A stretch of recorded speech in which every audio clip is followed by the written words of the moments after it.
This is the Demystifying Mental Toughness podcast, hosted by David Charlton, and you're listening to this podcast to help you build your own mental toughness, or so that you can support other people or your clients better. Either way, you will learn more about developing this plastic personality trait that all but guarantees that you will perform better and lead a more prosperous life.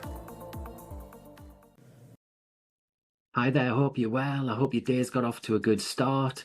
I'm David Charlton. I'm the host of the Demystifying Mental Toughness podcast, and this is the second episode of a short series where I ask ChatGPT some questions.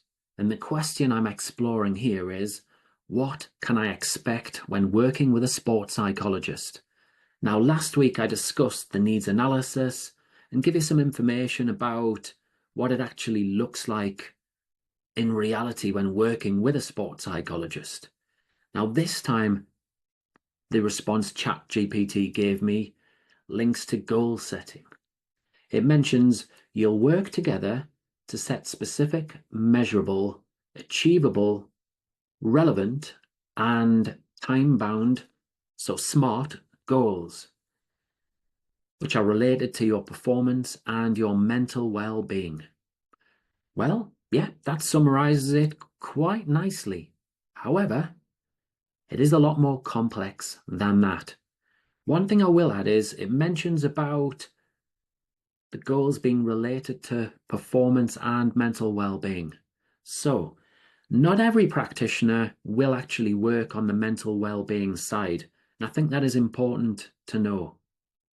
Some practitioners will solely focus on performance only. They won't be comfortable with the mental well-being side.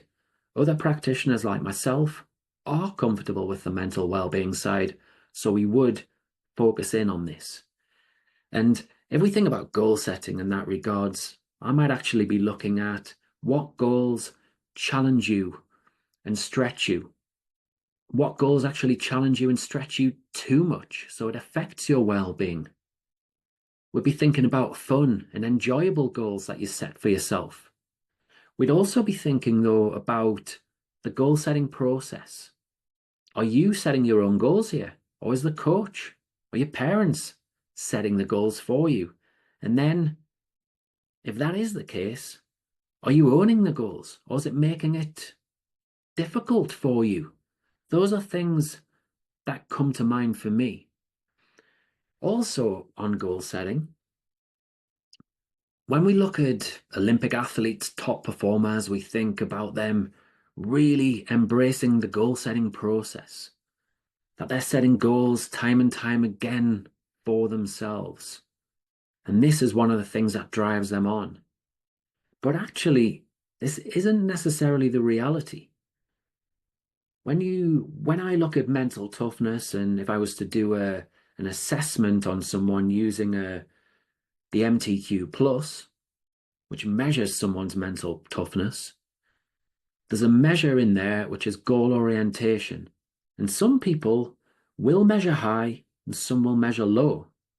And what that goes on to tell me is that actually some people are natural goal setters and some people aren't. And sometimes as a sports psychologist, you have to work with the person. You're not necessarily going to change them if they aren't a goal setter to become a fantastic goal setter. That sometimes does not occur. So we have to think about that. We have to consider that. Then we have to think about, are the goals that they're setting for themselves, are they helpful? So we've got outcome goals in sport, which are often talked about an awful lot. So the winning in the next performance, the holding the trophy up at the end of the season, the winning the league, things like that. We have performance goals, which are often linked to statistics. So it might be a pass percentage. It might be a putting percentage if you're a golfer. However, some people, again, hate statistics. They do not like numbers. Some people get drawn into the negatives around performance goals and statistics. They just can't look at the positives. So actually, as a sports psychologist, you try to help them navigate that, help shift their focus. So they're actually focusing on the relevant performance goals that are going to aid their well-being and their performance, which leads me on nicely to process goals. If you've listened to the podcast before and you understand a little bit about sports psychology, well, process goals are gold standard, certainly in my book. And what is a process goal? Well, if we take the footballer, we'll go with the centre forward for argument's sake.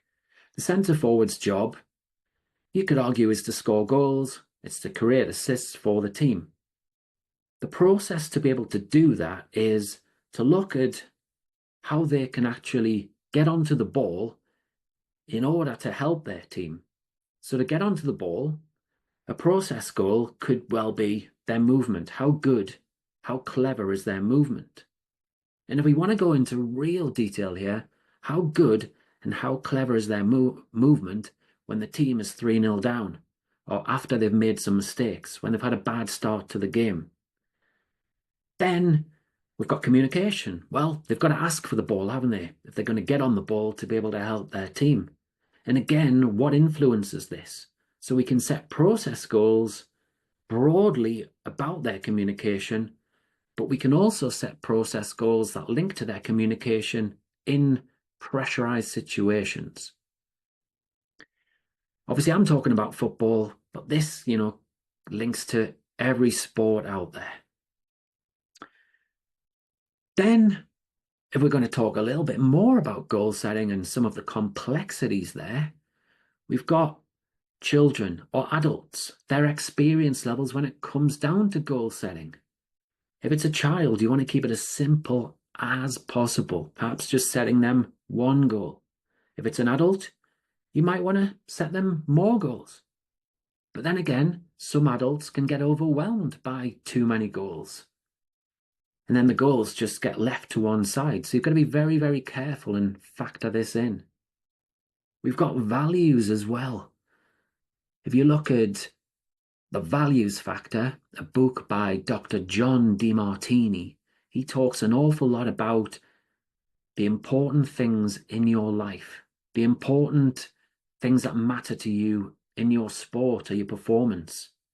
And he mentions how goals should link to your values. And if they don't, then you can run into trouble. So as a sports psychologist, again, I'm going to try and unpick and look at this.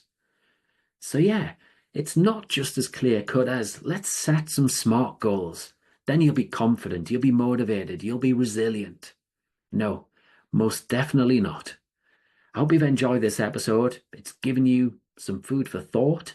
Please do tune in to next week's Words of Wisdom and hear me unpick some more of ChatGPT's findings. Thank you. If you enjoyed this episode of the Demystifying Mental Toughness podcast with David Charlton, do check out my website, sport-excellence.co.uk, and my online sports psychology resources. The Sport-Excellence website has essential resources for anyone looking to build their own mental toughness or the mental toughness of their athletes or teams, or if you want to achieve peak performance more often or optimal functioning. The Sport Excellence website has everything you need to keep moving forward and thrive. So go on, head over to sport-excellence.co.uk to find out more.